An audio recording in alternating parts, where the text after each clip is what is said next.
Bismillahirrahmanirrahim. Let's start off our discussion with the next subsection, which is about the cell comparisons. इस subsection में हम different kingdoms के sales को आपस में कंपेयर करना सीखेंगे। लेकिन इससे पहले कि हम किंगडम्स के सेल्स को आपस में कंपेयर करना सीखें, मैं आपको ग्रॉसली जो हमारी किंगडम्स हैं, डिफरेंट किंगडम्स ऑफ ऑर्गेनिजम्स, मैं आपको उसकी ओरिएंटेशन देना चाहता हूं। यू ऑल नो दैट जितने भी लिविंग ऑर्गेनिज्म या लिविंग थिंग्स इस प्लेनेट पे आज मौजूद हैं, ultimately they have come from the one common ancestor, right. So एक ही कॉमन एंसेस्टर से अगर आई हैं, तो वन जो कॉमन एंसेस्टर था, it had evolved into three major domains. वो एक कॉमन एंसेस्टर 3 मेजर डोमेन्स में इवॉल्व हुआ था।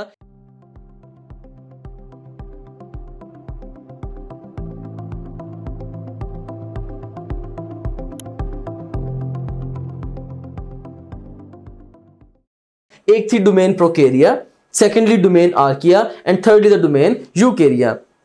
Remember, domain is a bigger unit of classification as compared to the kingdom even. Anyways, हमारे पास जो फर्स्ट डोमेन है, डोमेन प्रोकैरिया, इस डोमेन में एक ही किंगडम है जिसको हम नाम देते हैं किंगडम प्रोकैरियोटिका, या इसको हम कई दफा किंगडम मोनेरा भी कह देते हैं। तो ये हमारी फर्स्ट किंगडम है। और उसके बाद फिर हमारे पास सेकंड डोमेन है, डोमेन आर्किया, जिसके अंदर है आर्कियो बैक्टीरिया या एंशिएंट बैक्टीरिया। अब आर्कियोबैक्टीरिया की बहुत सारी जो जीन्स हैं वो यूकैरियोटिक सेल से मिलती हैं, यूकैरियोट से मिलती हैं, और कुछ इनकी जो जीन्स हैं वो प्रोकैरियोट से भी मिलती हैं, लेकिन इनकी काफ़ी सारी जीन्स जो हैं वो यूनिक भी हैं। बहरहाल आर्कियोबैक्टीरिया को हमारी टेक्स्ट बुक के अकॉर्डिंगली कोई भी किंगडम असाइन नहीं की गई, इसीलिए हम इनको किंगडम के साथ कोरिलेट नहीं करेंगे। Yes, now let's talk about the यूकैरिया domain. अब जो यूकैरिया डोमेन है ये 4 किंगडम्स में इवॉल्व हुई थी। एक किंगडम प्रोटिस्टा, जिसमें आगे इन टर्न 3 तरह के ऑर्गेनिजम्स हैं, fungi like organisms, plant like organisms and the animal like organisms. और उसके बाद फिर नेक्स्ट किंगडम है हमारे पास किंगडम फंजाई, जितने भी जो फंजाई हैं they are placed in the kingdom fungi. उसके बाद फिर हमारे पास नेक्स्ट किंगडम है, fourth kingdom, the kingdom plantae, plants are placed in this kingdom. और अल्टीमेटली लास्ट पे हमारे पास फिफ्थ किंगडम है, विच इज किंगडम एनिमेलिया, जो एनिमल्स हैं they are placed in the kingdom animalia. So ये हमारे पास डिफरेंट किंगडम्स हैं। अब हम इस सब सेक्शन में क्या करेंगे, हम इन डिफरेंट किंगडम्स के सेल्स को आपस में कोरिलेट करना सीखेंगे। सो हम एक ही टेबल कंस्ट्रक्ट करेंगे और उस एक टेबल में हम प्रोकैरियोटिक सेल और उसके बाद फिर फंजाई सेल और प्लांट सेल और एनिमल सेल्स को आपस में रिलेट करना सीखेंगे। और जब हम इन चारों किंगडम्स के सेल्स को आपस में कंपेयर करना सीख लेंगे, so towards the end of our discussion मैं कुछ पॉइंट्स जनरेट करूंगा जो कि आपको जो हमारी सेकंड किंगडम है, किंगडम प्रोटिस्टा, इसकी सेलुलर ऑर्गेनाइजेशन के बारे में भी ग्रॉसली आइडिया दे देंगे। So now let's move on to the next slide. So अब मैं आपको कुछ फैक्ट्स रिकॉल करवाना चाहता हूं। You remember कि एक यूकैरियोटिक सेल के स्ट्रक्चर में एक आउटर कवरिंग थी और उसके बाद साइटोप्लाज्म था। Outer covering in turn cell membrane और सेल वॉल से बनी हुई थी, और सेल मेम्ब्रेन हमेशा, जबकि सेल वॉल कई दफा प्रेजेंट थी। और उसके बाद फिर cytoplasm in turn fluid portion, cytosol और फिर ऑर्गेनेलिस पे मुश्तमिल था। और उसके बाद फिर हमने इन ऑर्गेनेलिस को भी डिस्कस किया था कि ऑर्गेनेलिस भी ये कई कैटेगरीज के थे। फॉर एग्जांपल हमारे पास ग्रॉसली 3 मेजर कैटेगरीज के ऑर्गेनिजम्स थे, ऑर्गेनेलिस थे। लाइक हमारे पास ऐसे ऑर्गेनेलिस थे which were with the double membrane, right. So हमने कहा था कि डबल मेम्ब्रेन बाउंड ऑर्गेनेलिस है, जैसे कि न्यूक्लियस, माइटोकॉन्ड्रिया और प्लास्टिड्स। उसके बाद फिर हमारे पास ऐसे ऑर्गेनेलिस थे जो कि सिंगल मेम्ब्रेन बाउंड ऑर्गेनेलिस थे, जैसे कि endoplasmic reticulum, Golgi apparatus, lysosomes, peroxisomes, glycosomes and vacuoles. और लास्ट पे फिर हमारे पास ऐसे ऑर्गेनेलिस थे जो कि मेम्ब्रेन लेस ऑर्गेनेलिस थे, जैसे कि राइबोसोम्स, सेंट्रियोल्स और साइटोस्केलेटन। तो यहां पे मैं आपको एक जनरलाइजेशन भी देता चलूं, लेकिन इससे पहले मैं आपको जनरलाइजेशन दूं, मैं आपको यह बताता चलूं कि अब हम ओवरऑल क्या करेंगे। हम ओवरऑल जो हमारे पास जो सेल मेम्ब्रेन है और सेल वॉल है, सो सेल मेम्ब्रेन, इसके हम प्रीवियस स्लाइड पे जाके इसको जरा कोरिलेट करते हैं। इसमें हम देखें कि ये जो सेल मेम्ब्रेन है और सेल वॉल है, सो सेल मेम्ब्रेन और सेल वॉल से लेके अल्टीमेटली जो हमारे डिफरेंट ऑर्गेनेलिज हैं जिसमें double membrane bound, single membrane bound और ये जो मेम्ब्रेन लेस ऑर्गेनेलिज हैं, हम इन सब स्ट्रक्चर्स को लेके एक ही मास्टर टेबल कंस्ट्रक्ट करेंगे जिसके थ्रू हम सारे के सारे जो दूसरे डिफरेंट सेल्स हैं, जो डिफरेंट किंगडम्स के सेल्स हैं, उनको आपस में रिलेट करना सीखेंगे। लेकिन इससे पहले कि हम वो टेबल कंस्ट्रक्ट करें, मैं आपको एक जनरलाइजेशन देना चाहता हूं, और वो जनरलाइजेशन ये है कि जितने भी मेम्ब्रेन बाउंड ऑर्गेनेलिज हैं, फॉर एग्जांपल ये डबल मेम्ब्रेन बाउंड ऑर्गेनेलिज सारे के सारे, इस तरह से ये सिंगल मेम्ब्रेन बाउंड ऑर्गेनेलिज सारे के सारे, ये जितने भी मेम्ब्रेन बाउंड ऑर्गेनेलिज हैं, they are all absent in the prokaryotes. ये सारे के सारे ऑर्गेनेलिज जो हैं ये प्रोकैरियोट्स में एब्सेंट हैं। और इन एडिशन टू दैट जो कुछ ऐसे मेम्ब्रेन लेस ऑर्गेनेलिज भी हैं इवन जो कि प्रोकैरियोट्स में एब्सेंट हैं। फॉर एग्जांपल सेंट्रियोल्स ऐसे मेम्ब्रेन लेस ऑर्गेनेलिज हैं जो कि प्रोकैरियोट्स में एब्सेंट हैं। इसी तरह से साइटोस्केलेटन को भी अगर हम ऑर्गेनेलिज के तौर पर कंसीडर करें तो ये भी ऐसे मेम्ब्रेन लेस ऑर्गेनेलिज हैं जो कि प्रोकैरियोट्स में एब्सेंट हैं। बहरहाल ये मैंने आपको जस्ट एक ओवरऑल क्विक रिव्यू दिया है हमारे जो सेल के बेसिक कॉन्सेप्ट का सब सेक्शन था उसका, चूंकि हम इसी तरतीब के साथ ये टेबल कंस्ट्रक्ट करने वाले हैं जिस तरतीब से पहले हमने इंट्रोडक्शन में चीज़ों को ग्रॉसली रिव्यू किया था। So let's move on to our table. So इस टेबल में बेसिकली ये 5 कॉलम्स हैं। एक्सट्रीम लेफ्ट कॉलम में you have got the feature, in the second column you have got the prokaryotic cell, in the third column you have got the animal cell, fourth column में हमारे पास plant cell है और फिर fifth column में हमारे पास fungi cell है। So सबसे पहले हम इसमें सेल वॉल के बारे में डिस्कस करेंगे इन चारों तरह के सेल्स में, उसके बाद फिर सेल मेम्ब्रेन के बारे में डिस्कस करेंगे, फिर फ्लैजेला और सिलिया के बारे में डिस्कस करेंगे, फिर इस तरह से nucleus, chromosomes, mitochondria, plastids, endoplasmic reticulum, और उसके बाद फिर इसी तरीके से Golgi apparatus, lysosomes, peroxisomes, glyoxysomes, vacuoles, ribosomes और लास्ट पे इवन सेंट्रियोल्स के बारे में भी डिस्कस करेंगे। सो हम इन सारे के सारे डिफरेंट हेड्स के तहत इन 4 सेल्स को कोरिलेट करने लगे हैं या 4 काइंड्स ऑफ सेल्स को कोरिलेट करने लगे हैं। So let's start off with the cell wall. अब देख सकते हैं कि प्रोकैरियोटिक सेल्स में सेल वॉल ये मोस्टली प्रेजेंट होती है। जस्ट माइकोप्लाज्मा एक मेजर एग्जांपल है हमारी बुक में जो कि सेल वॉल लेस है, अदरवाइज प्रोकैरियोटिक जो सेल्स हैं जनरली इनमें सेल वॉल प्रेजेंट होती है and that's mainly comprised of the peptidoglycans, जबकि एनिमल सेल्स में सेल वॉल हमेशा एब्सेंट होती है। प्लांट सेल्स में सेल वॉल प्रेजेंट होती है and that cell wall is comprised of the cellulose. और उसके बाद फिर फंजाई में भी सेल वॉल प्रेजेंट होती है। तो फंजाई के सेल की भी हमेशा सेल वॉल प्रेजेंट होगी, लेकिन ये सेल वॉल सेलुलोज से नहीं बनी होगी बल्कि किस चीज से बनी होगी, काइटिन से बनी होगी, which is a polysaccharide.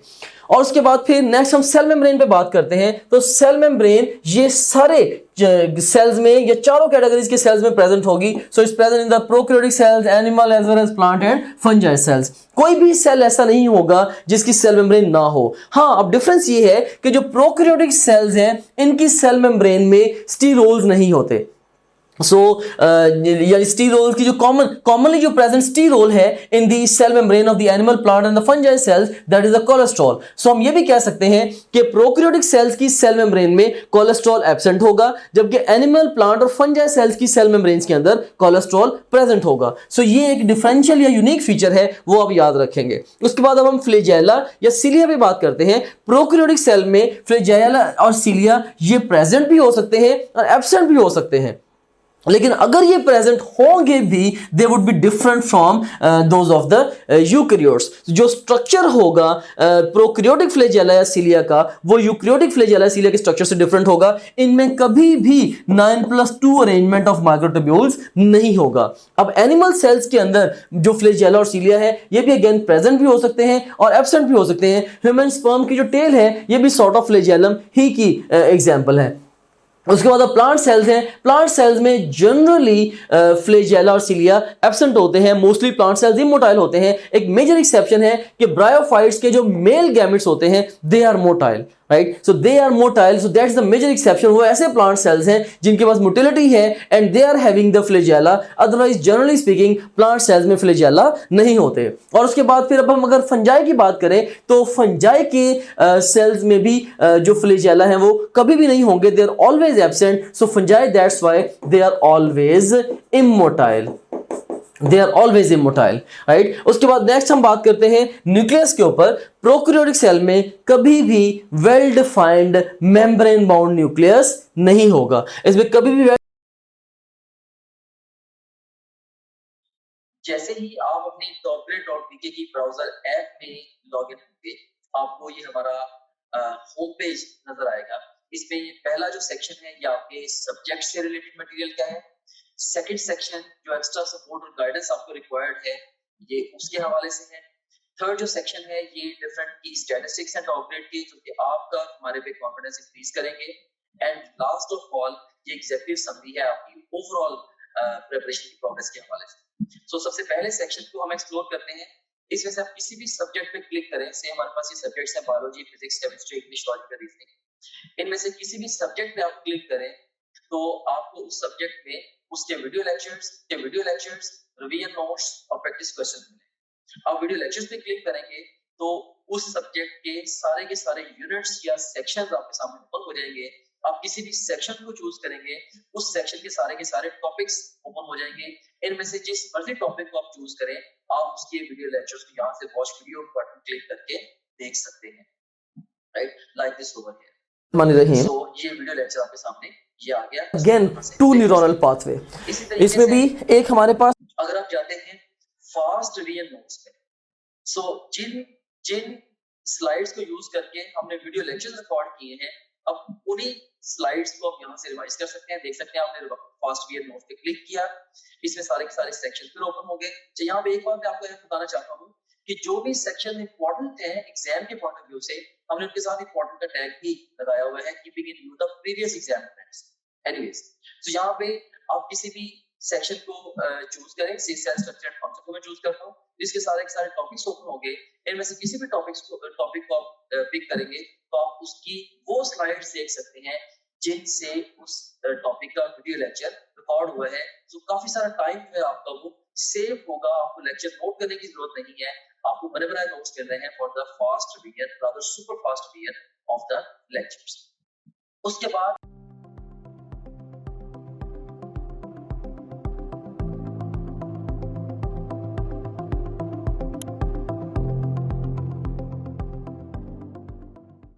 Defined membrane bound nucleus नहीं होगा, दैट्स एब्सेंट। जबकि एनिमल सेल और प्लांट सेल्स और फंजा के सेल्स में well defined double membrane bound nucleus होगा। उसके बाद अब न्यूक्लियस के अंदर हम क्रोमोसोम्स की बात करते हैं। तो जो प्रोकैरियोटिक सेल्स हैं इनके अंदर जो क्रोमोसोम है that is comprised of the DNA and non histone proteins, और वो क्रोमोसोम होगा भी सिंगल। याद रखिएगा कि जो प्रोकैरियोट्स हैं इनमें क्रोमोसोम वो जस्ट सिंगल क्रोमोसोम होता है, राइट। और कभी भी इनके अंदर जो क्रोमोसोम्स हैं वो पेयर्स की शक्ल में नहीं होंगे, राइट। हम कह सकते हैं कि जो प्रोकैरियोट्स हैं, right, they are the haploid organisms, right. में सिंगल क्रोमोसोम है, वो भी किस चीज से बना है, वो डीएनए और नॉन हिस्टोन प्रोटीन से बना है।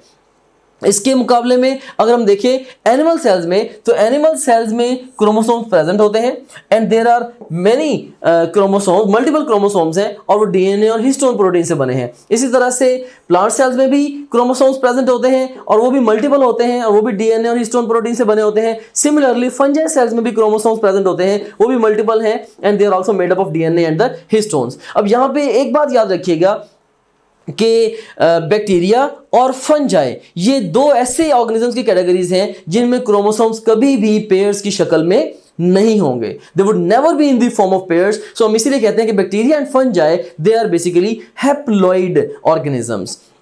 और इसमें जो पैराडॉक्सिकल फैक्ट आपने याद रखना है वो ये याद रखना है कि जो प्रोकैरियोटिक सेल हैं उनके अंदर जो क्रोमोसोम्स हैं it would never be having the histone proteins. DNA तो उनके अंदर होगा लेकिन हिस्टोन प्रोटीन्स नहीं होंगी। सो एग्जाम अगर आपसे क्वेश्चन पूछता है कि जो क्रोमोसोम है प्रोकैरियोटिक सेल का जो क्रोमोसोम है वो किस चीज से बना होगा, सो आप आंसर कर सकते हैं DNA and non histone proteins. अगर डीएनए नॉन हिस्टोन का ऑप्शन आपको नहीं मिलता, सिर्फ डीएनए का ऑप्शन प्रेजेंट है, you can also pick DNA only, right? But they would never be having the histone proteins.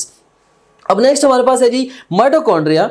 अब देखें कि मैं अब एक ही जनरलाइजेशन को यूज करते हुए बहुत सारे कॉलम्स को, बहुत सारे रोज को एडवांस फिल करने लगा हूं फॉर द प्रोकैरियोटिक सेल। हमने एक जनरलाइजेशन क्रिएट की थी, all the membrane bound organelles are absent in the prokaryotes. अब मेम्ब्रेन बाउंड ऑर्गेनेलीज को रिकॉल करते चले, एक तो हमारे पास न्यूक्लियस था, हमने देखा कि ये प्रोकैरियोटिक सेल में एब्सेंट है। उसके बाद फिर माइटोकॉन्ड्रिया, फिर प्लास्टिड्स, फिर एंडोप्लाज्मिक रेटिकुलम, इसी तरह से Golgi apparatus, lysosomes, peroxisome, glyoxysomes, vacuoles, ये सारे के सारे मेम्ब्रेन बाउंड ऑर्गेनेलीज हैं and they are all absent in the prokaryotic cells.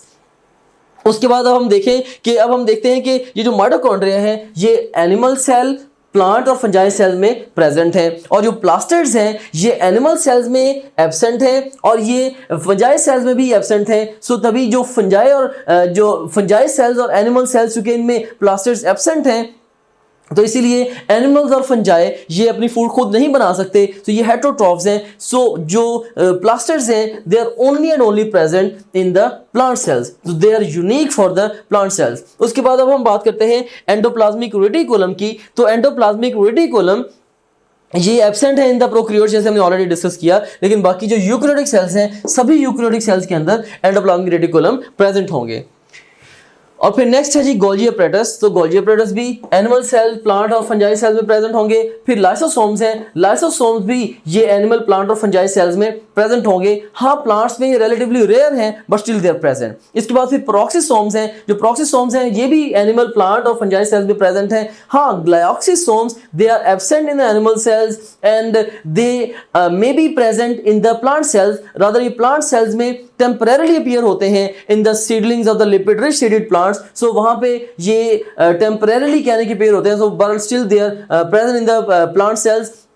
उसके बाद फिर फंजाई सेल्स में भी इवन टेम्परेरली ग्लाइकोसोम्स अपीयर हो सकते हैं, क्योंकि फंजाई में भी स्टोरेज फॉर्म ऑफ फूड्स में से एक जो फॉर्म है वो ये लिपिड्स भी हैं in addition to the glycogen, जैसे कि लिपिड रिच सीडेड प्लांट्स में है। सो वहां पे भी ग्लाइकोसोम्स की जरूरत पेश आती है। So they may be present in the plant cells as well as in the fungi cells, but it's may be present, not present in all the plant और फंजाई सेल्स।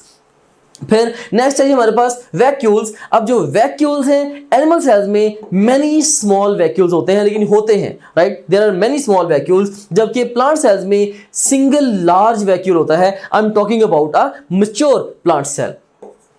सो प्लांट सेल्स में present है। उसके बाद फिर fungi cells में भी जो vacuoles हैं ये प्रेजेंट होते हैं। Again there are many small vacuoles. अब हम राइबोसोम्स की बात करते हैं तो प्रोकैरियोटिक सेल्स के अंदर राइबोसोम्स जो है दे आर प्रेजेंट, लेकिन ये रिलेटिवली स्मॉलर साइज राइबोसोम्स होते हैं, 70s राइबोसोम्स होते हैं। जबकि जो यूकैरियोटिक सेल्स हैं, एनिमल सेल, प्लांट और फंजाई सेल, इन सब के अंदर जो राइबोसोम्स हैं वो रिलेटिवली लार्जर साइज के हैं और वो 80s राइबोसोम्स हैं। और उसके बाद फिर हमारे पास सेंट्रियोल्स हैं। सेंट्रियोल्स प्रोकैरियोटिक सेल्स में एब्सेंट हैं। ये ऐसे मेम्ब्रेन लेस ऑर्गेनेलीज हैं जो कि प्रोकैरियोटिक सेल्स में एब्सेंट हैं। अब राइबोसोम्स भी मेम्ब्रेनलेस ऑर्गेनेलीज हैं, लेकिन ये प्रोकैरियोट्स में प्रेजेंट हैं। सो सेंट्रियोल्स एंड साइटोस्केलेटन ये ऐसे मेम्ब्रेनलेस ऑर्गेनेलीज हैं जो कि प्रोकैरियोट्स में एब्सेंट होंगे। उसके बाद फिर एनिमल सेल्स में सेंट्रियोल्स ये प्रेजेंट होते हैं, स्पेसिफिकली हायर एनिमल्स में ये प्रेजेंट होते हैं, लोअर एनिमल्स में एब्सेंट भी हो सकते हैं। और प्लांट सेल्स में जनरली ये एब्सेंट होते हैं, लेकिन सो ये हायर प्लांट्स में तो एब्सेंट होंगे ही, लोअर प्लांट्स में कई दफा ये प्रेजेंट हो सकते हैं, जबकि फंजाई सेल्स में कभी भी सेंट्रियोल्स नहीं होते, they are always absent there. So ये था जी डिफरेंट किंगडम्स के सेल्स का कोरिलेशन। हमने डिफरेंट सेल्स को आपस में रिलेट करना सीख लिया। अब मैं दोबारा फिर कुछ हाई यील्ड पॉइंट्स आपके सामने जनरेट करना चाहूंगा। इस फ्लो शीट के जरिए यू सीन हेयर कि हमारे पास जो कॉमन एंसेस्टर था, कॉमन एंसेस्टर वो 3 मेजर डोमेन्स में इवॉल्व हुआ था, domain prokarya, archaea and the domain eukarya. Domain prokarya में हमारे पास एक ही किंगडम है जो कि किंगडम प्रोक्रिएटिया मोनेरा है। फिर डोमेन आर्किया को कोई भी किंगडम असाइन नहीं की गई according to our text book. और फिर डोमेन यूकेरिया जो है इसको फर्दर ये 4 किंगडम में इवॉल्व हुई है डोमेन। एक है किंगडम प्रोटिस्टा और प्रोक्टिस्टा, सेम थिंग। फिर किंगडम फंजाई है, उसके बाद फिर किंगडम प्लांटी है और फिर लास्ट पे किंगडम एनिमेलिया है। अब हमने अभी तक ये जो किंगडम प्रोकैरियोटी और फिर kingdom fungi, kingdom Plantae and kingdom animalia, हमने इन 4 किंगडम्स के सेल्स को आपस में कोरिलेट करना सीखा है।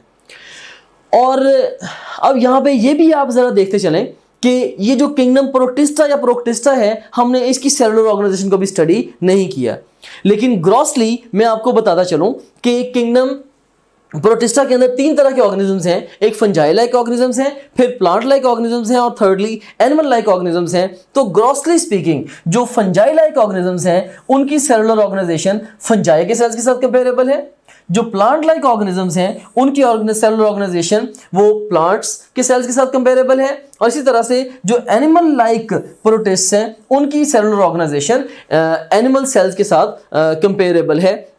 So this is about the cellular organization of the kingdom Protista or the Proctista. अब यहाँ पे मैं कुछ और भी इंपॉर्टेंट पॉइंट्स जनरेट करना चाहता हूँ इससे पहले कि हम फर्दर अपने डिस्कशन को प्रोसीड करें, और वो ये है कि I have got a specific tendency of constructing the flow sheets. You know, whenever I construct the flow sheets I try to keep the complicated things towards the right hand side. For example, अब अगर मैंने इस flow sheet को construct किया है तो इसमें आप देख सकते हैं कि जो प्रोकैरियोट्स हैं ये एक्सट्रीम लेफ्ट हैंड साइड पे है। इसका मतलब ये है कि ये सिंपलेस्ट ऑर्गेनिजम्स होंगे, राइट? ये सिंपलेस्ट ऑर्गेनिजम्स होंगे। और इसी तरह से हमारे पास ये एक्सट्रीम राइट साइड पे अगर किंगडम एनिमेलिया है, इसका मतलब ये है कि ये मोस्ट कॉम्प्लेक्स ऑर्गेनिजम्स होंगे, राइट? मैं एग्जाम्पलीफाई भी किए देता हूं, जैसे कि बैक्टीरिया है, bacteria are present in the kingdom prokaryotae, they belong to the kingdom prokaryotae और किंगडम मोनेरा, और बैक्टीरिया सिंपलेस्ट लिविंग थिंग्स हैं ऑन द प्लैनेट अर्थ। इसी तरह से जो ह्यूमन बीइंग्स हैं they belong to kingdom animalia and they are the most complex living things. इसी तरह से अब देखें कि जो प्लांट्स हैं ये फंजाई की निस्बत कॉम्प्लेक्स हैं लेकिन एनिमल्स की निस्बत जनरली सिंपलर हैं। सिमिलरली जो फंजाई हैं ये प्रोटिस्ट की निस्बत ये एडवांस्ड हैं लेकिन प्लांट्स की निस्बत फंजाई जो है ये प्रिमिटिव हैं। So anything which is towards the right hand side in my flow sheet, in any of my flow sheets, that would be relatively complex and more advanced as compared to the entity which is on the left hand side. So एक तो ये एक generalization आप ज़हन में रखिएगा when you are interpreting my flow sheets regarding the classification of the organisms। इससे हमें ज़रा इंफॉर्मेशन को एक स्पेसिफिक वे में ऑर्गेनाइज करने में हेल्प मिलती है। और इसमें एक और चीज़ मैं आपको पिन पॉइंट करता चलूँ कि यहाँ पे हमने एक और मेथड सीखना है, वो है नॉलेज प्रोजेक्शन का, कि हम जब एक जगह पे एक चीज़ को स्टडी कर लेते हैं हमने दूसरे एरियाज़ के अंदर उस चीज़ को अप्लाई करना भी सीखना है। बहुत सारी ऐसी इंफॉर्मेशन होती है जो कि आपके पास होती है लेकिन चूंकि आप उस इंफॉर्मेशन को सही जगह पे अप्लाई नहीं कर पाते तो इसीलिए आप उस इंफॉर्मेशन से मैक्सिमल बेनिफिट नहीं ले पाते। फॉर एग्जाम्पल, अब मैं आपसे अगर एक क्वेश्चन पूछूं कि मैं कहता हूं जी अमीबा के अंदर क्या न्यूक्लियस प्रेजेंट है? Your answer is yes, nucleus present है। What about the endoplasmic reticulum and what about the Golgi bodies and lysosomes and peroxisomes and the vacuoles? What do you think, क्या ये सारे के सारे ऑर्गेनेलिज अमीबा के अंदर present हैं? You automatically know that they are present, right? आपको किस तरह से पता है? Let me explain this thing to you. मैं इस स्लाइड से इनको इरेज करना चाहूंगा।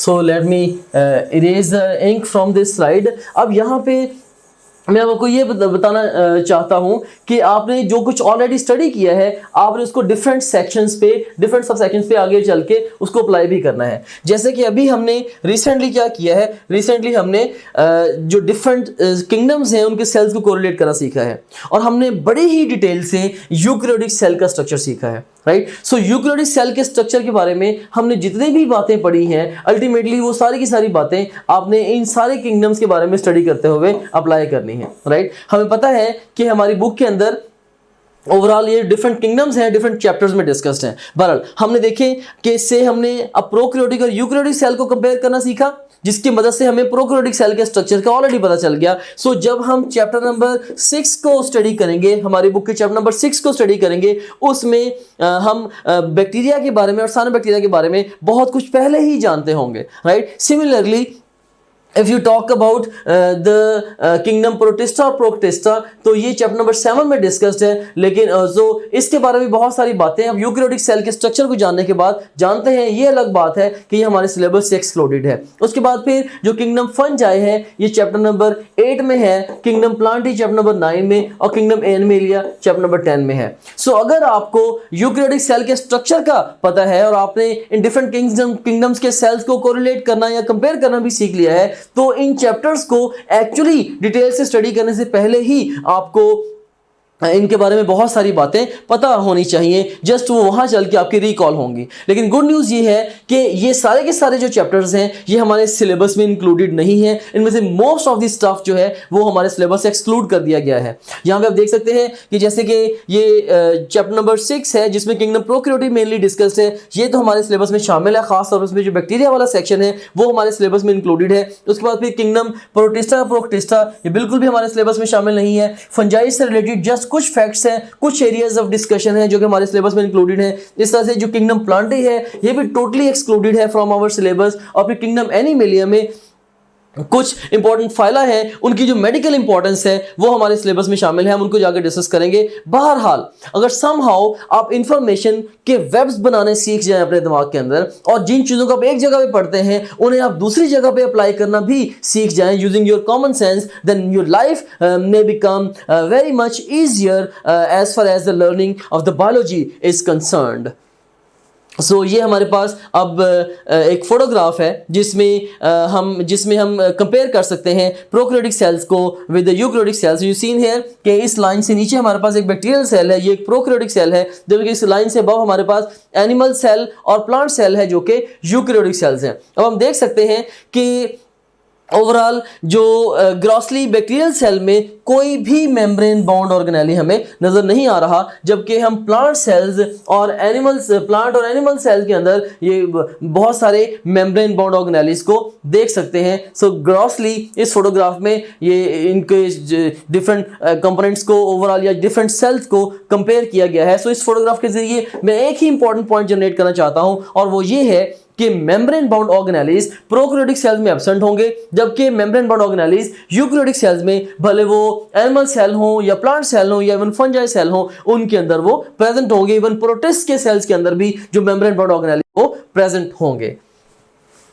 सो dear students, that's all about the comparisons of the cells. Now I want you to go to our website and open up your account and have an access to the subsection of the cell comparisons in the first we notes of the biology subject। वहाँ से जाके इस table को आप properly memorise करें, इसको compare करें और इसको इंटरप्रेट करना सीखें। It will help you to understand many sections of the biology subject. I hope that you have enjoyed the process of learning with me. Thank you very much.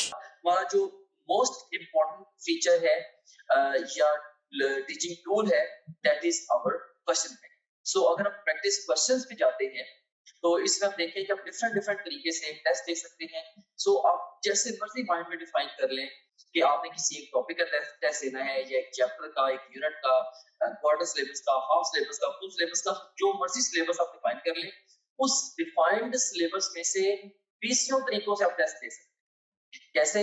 जैसे जो भी सिलेबस आपके mind में defined है, आप चाहें तो उस सिलेबस के हमारे पास जो अवेलेबल ऑल क्वेश्चन उनका टेस्ट दे सकते हैं, या जो आपने टॉपलेट.टीके पे आप प्रैक्टिस करते रहे हैं तो आप चाहते हैं कि आपने दोबारा may be second third time आप टेस्ट दे रहे हैं, आप चाहते हैं कि मेरे पास सिर्फ और सिर्फ उस सिलेबस के अनसीन क्वेश्चन का टेस्ट आए, आप वो भी दे सकते हैं। इसके अलावा इनकरेक्ट क्वेश्चन के टेस्ट देते हुए जो सवाल आपके गलत हुए थे, आप उन गलत सवालों का टेस्ट अलग से क्रिएट कर सकते हैं। से अगर आपने फिजिक्स के 20 टेस्ट दिए हैं, उनमें से आपका कोई मे बी आपके कोई 30 क्वेश्चन रॉन्ग हुए थे, उन 30 रॉन्ग क्वेश्चन का इकट्ठा टेस्ट भी आप क्रिएट कर सकते हैं। और इसी तरीके से जो जिन क्वेश्चन को आपने टेस्ट के दौरान बुकमार्क किया है, तो उनका टेस्ट कॉल कर सकते हैं। जो टेस्ट आपने अटेम्प्ट किए थे क्वेश्चन, उनका टेस्ट कॉल कर सकते हैं, अनअटेम्प्टेड का। और इवन यानी कि टेस्ट देते हुए आपने जिनको अटेम्प्ट किया था और टेस्ट देते हुए जिनको आपने अटेम्प्ट नहीं किया था, ये अनसीन से डिफरेंट है।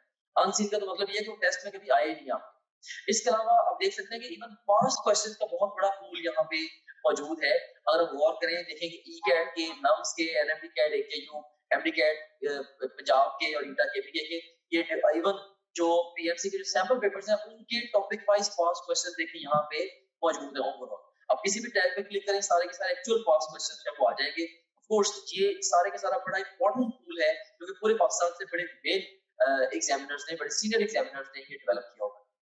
एनीवेज, इसमें से किसी भी आप टॉपिक को चूज करें। से मैं यहाँ पे सारे टैग्स को चूज कर लेता हूँ, तो हमारे पास ये सारे के सारे टॉपिक्स आ गए। इनमें से किसी एक टॉपिक को मैं चूज करूँ, या एक सेक्शन को, या मैं मल्टीपल सेक्शन को चूज करूँ, तो मैं उसका टेस्ट दे सकता हूँ। से मैंने 2 सेक्शन चूज किए, इसमें से सेम है कार्बोहाइड्रेट्स और प्रोटीन्स, इनका टेस्ट देना चाहता हूँ, या ओवरऑल मैं सारे सेक्शन का टेस्ट देना चाहता हूँ, वो मैं दे सकता हूँ। या मैं डिफाइन करूंगा, मे बी जी मैंने 50 एमसीक्यू का टेस्ट देना है, तो ये 50 एमसीक्यू का टेस्ट आपके सामने ये क्रिएट हो गया। सो ये आपके सामने आ गई है जी टेस्ट की स्क्रीन, जिसमें आप देख सकते हैं कि ये ईटा केमिकल का पास्ट क्वेश्चन है, ये स्टेटमेंट है, ये ऑप्शंस है। इसमें ओवरऑल ये देखिए कि इसमें अगर आपने पिक किया तो आपका ये करेक्ट आंसर भी सामने आ गया। अगर आप इसकी एक्सप्लेनेशन देखनी है तो वो भी आप देख सकते हैं। इसके अलावा ये क्वेश्चन वेरीफाइड है बाय आवर टीम, इसको अगर आप चाहें बुकमार्क कर सकते हैं। इस क्वेश्चन से रिलेटेड डिफरेंट स्टैट्स यहाँ पे आ रहे हैं वगैरह वगैरह। यहाँ से आप नेक्स्ट क्वेश्चन पे जा सकते हैं, जरूरत पड़े तो आप यहाँ से प्रीवियस क्वेश्चन पे जा सकते हैं, और फिर अल्टीमेटली जब आप चाहें आप टेस्ट को फिनिश करके इवन रिजल्ट को भी व्यू कर सकते हैं। ऑलराइट, सो इस तरह से ये टेस्ट आपने इसको रिजल्ट को व्यू कर लिया। एनीवेज, इसके बाद अब हम चलते हैं दोबारा अपने होम पेज की तरफ। सो आप किसी भी जितने भी आपका सब्जेक्ट्स हैं, बायोलॉजी, फिजिक्स, केमिस्ट्री, इंग्लिश और लॉजिकल रीजनिंग, इन सब सब्जेक्ट्स के आप वीडियो लेक्चर्स, वीडियो नोट्स और अनलिमिटेड एमसीक्यू प्रैक्टिस यहाँ से कर सकते हैं। जितने भी आप प्रीवियस टेस्ट जो भी टेस्ट आपने दिए होंगे, अगर आप प्रीवियस टेस्ट पे क्लिक करेंगे वो सारे टेस्ट आपके यहाँ पे आ रहे होंगे। इसके अलावा जो आपकी जो ओवरऑल प्रोग्रेस है, उसकी जो डिटेल है वो सारी की सारी यहाँ पे आ रही है। डिफरेंट सब्जेक्ट में आप कैसे जा रहे हैं, डिफरेंट सब्जेक्ट्स में, डिफरेंट चैप्टर्स में और डिफरेंट टॉपिक्स में आप कैसे जा रहे हैं, वो सारी की सारी डिटेल यहाँ पे आ रही है। इसके अलावा फुल लेंथ पेपर्स हैं जो कि जस्ट लाइक रियल एग्जाम है। यहाँ से किसी भी फुल लेंथ पेपर को किसी भी टाइम पे लॉन्च कर सकते हैं, अपनी तरीके शुरू पे या इवन मिड सेशन में जाके नियर द एग्जाम आप इन एफएलपीस को जब चाहे आप अटेम्प्ट कर सकते हैं। उसके बाद फिर सपोर्ट मटेरियल है, इसमें इनको वीडियो रिव्यूज हैं, डिफरेंट स्टूडेंट्स हैं जिन्होंने टॉप ग्रेड से पढ़ा, वो आपको गाइड कर रहे हैं। हमारे सिस्टम के हवाले से भी, ओवरऑल तैयारी के हवाले से भी आप उन बच्चों से गाइडेंस ले सकते हैं। इसके अलावा हमारे ये टेस्टिमोनियल्स हैं जो पूरे पाकिस्तान में हजारों स्टूडेंट्स हमसे पढ़ रहे हैं, वो हमारे बारे में क्या कहते हैं उसकी डिटेल यहाँ पे आप देख सकते हैं। इसके अलावा सिलेबस यहाँ पे गिवन है, अगर आप कंटेंट देखना चाह रहे हैं हमारे कोर्स का, वो सारे के सारे यहाँ पे ओवरऑल जो विजिबल है। And in addition to that study schedules बड़ा एक अहम फीचर है, अहम मॉड्यूल है। इसमें 90 डेज, 60 डेज, 30 डेज और इवन 50 डेज का एनएमटी कैट का स्केड्यूल मौजूद है। आप अपनी नीड के अकॉर्डिंगली जिस मर्जी स्केड्यूल को फॉलो कर सकते हैं, डिपेंडिंग अपॉन कि आप टाइम फ्रेम में किस जगह पे खड़े हैं। अगर आप एग्जाम, आपका एक महीने के बाद एग्जाम है, ऑफ कोर्स आप 30 डेज वाला प्लान फॉलो करेंगे। अगर आपके एग्जाम में 2 हफ्ते रहते हैं तो आप 15 दिन वाला प्लान फॉलो करेंगे, एंड सो ऑन। तो इसमें हमने आपको ये बताया है, स्केड्यूल्स के अंदर ये गाइड किया है कि आपने गिवन टाइम को बेस्ट यूटिलाइज कैसे करना है। फिर इसके अलावा डाउनलोड्स का सेगमेंट है, जो भी डिफरेंट इंपॉर्टेंट कंटेंट है आपसे रिलेटेड, वो सारे के सारे आपको डाउनलोड्स में मिल जाता है।